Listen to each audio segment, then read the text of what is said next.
A safety recall on the Vuse Vibe vape pen.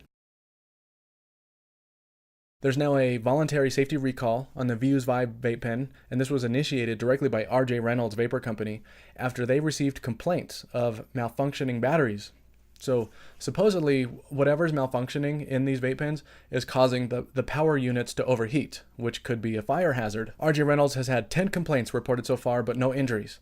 And they're now recalling approximately 2.6 million units and are investigating what that cause might be. And they've also notified the FDA and are working directly with them on the recall. They've said that they believe the problem is limited to a small fraction of devices, but they're recalling all of them until they've concluded the exact cause. Right now, they think it's an issue with batteries that were manufactured in 2016 by one of their contract suppliers. So if you have a Vuse Vibe, then RJ Reynolds is recommending that you stop using it and definitely do not charge it. You can contact vusevapor.com/vibe recall or call 1-800-369-8200 to get more information. 8200, and they'll send a postage paid mailer so that you can send it back.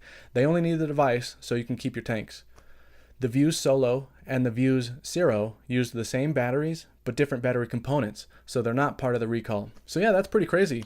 And that's the thing with a big company like RJ Reynolds. They have to do a recall because of who they are. But could you imagine if companies like Wismic or Smoke had to do a recall for any of their products that received more than 10 safety complaints?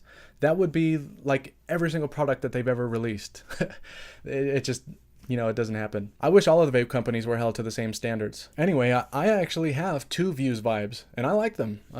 I've never had a problem with them getting hot, but I'll probably return them just in case.